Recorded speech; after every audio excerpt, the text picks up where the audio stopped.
To watch this topic in Hindi, skip to the timestamp of 2 minutes 57 seconds. Welcome to Legal Update Program. The topic of discussion is consequences of defying court's orders. First of all, let's see why is it in the news. Recently, in the case of ANI Media Private Limited versus Wikimedia Foundation Inc. and others, the Delhi High Court issued a notice on a contempt plea filed by ANI Media alleging non-compliance of a judicial order asking Wikipedia to disclose information about those who edited the ANI Wikipedia page. Now moving on to background of the case. In this case, a dispute arose when ANI filed a defamation suit against Wikimedia Foundation and its officials over allegedly defamatory content describing the news agency. The Delhi High Court had earlier issued summons to Wikipedia ordering it to disclose information about the individuals who made the edits on ANI's Wikipedia page. Subsequently, ANI filed a contempt application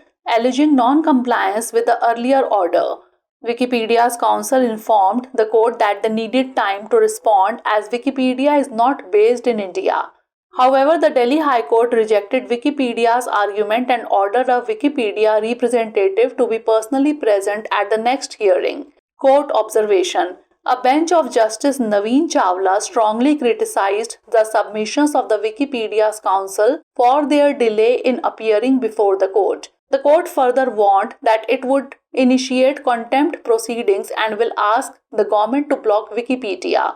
Section 12 of the Contempt of Courts Act 1971. This section deals punishment for contempt of court. A contempt of court may be punished with simple imprisonment for a term which may extend to 6 months and at times with fine which may extend to 2,000 rupees. If the accused makes an apology to the satisfaction of the court may discharge or remit the punishment even if the contempt has been committed. For a second or subsequent contempt, the court may impose a more severe punishment. Case law. In Re Arundhati Roy 2002. In this case, the Supreme Court reaffirmed that while criticism of the judiciary is permissible, it must not cross the line into contempt where it undermines the integrity and authority of the courts. Now moving on to practice question. Which section under the Contempt of Courts Act 1971 deals with punishment for contempt of the court? Section 12, Section 13, Section 14 or Section 15? Send the answer of this question in the comment section. Thanks for watching.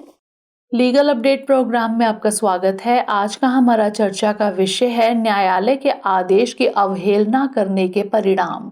सबसे पहले जान लेते हैं कि यह चर्चा में क्यों है।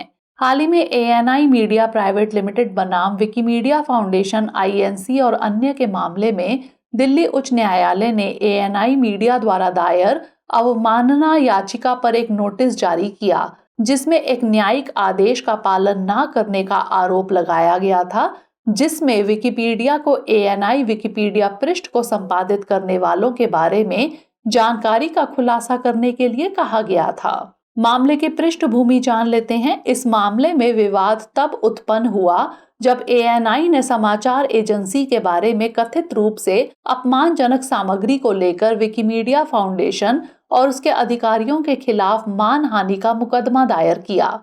दिल्ली उच्च न्यायालय ने इससे पहले विकिपीडिया को समन जारी कर ANI के विकिपीडिया पृष्ठ पर संपादन करने वाले व्यक्तियों के बारे में जानकारी देने का आदेश दिया था। इसके बाद ANI ने पहले के आदेश का पालन न करने का आरोप लगाते हुए अवमानना याचिका दायर की। विकिपीडिया के वकील ने अदालत को बताया कि उन्हें जवाब देने के लिए समय चाहिए क्योंकि विकिपीडिया भारत में स्थित नहीं है।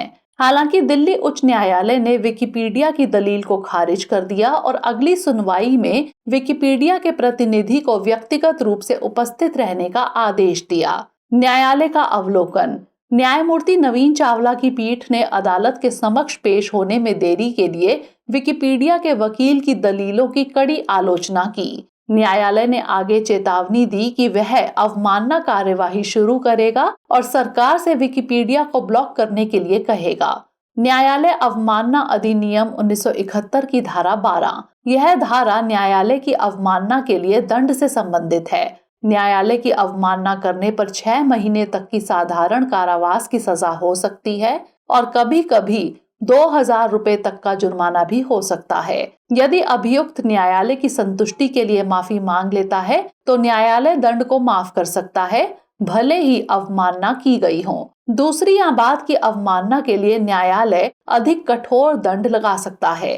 इससे संबंधित केस देख लेते हैं। इन रे अरुंधति रॉय 2002। इस मामले में सर्वोच्च न्यायालय ने पुनः पुष्टि की कि न्यायपालिका की आलोचना तो स्वीकार्य है, लेकिन इसे अवमानना की सीमा पार नहीं करना चाहिए, जहां यह न्यायालयों की निष्ठा और अधिकार को कमजोर करता है। आइए नोट कर लेते हैं अभ्यास प्रश्न। न्यायालय की अवमानना अधिनियम 1971 के अंतर्गत कौन सी धारा न्यायालय की अवमानना के लिए दंड से संबंधित है? धारा 12, धारा 13, धारा 14 या फिर धारा 15? इसका उत्तर हमें कमेंट सेक्शन में जरूर भेजिएगा। धन्यवाद।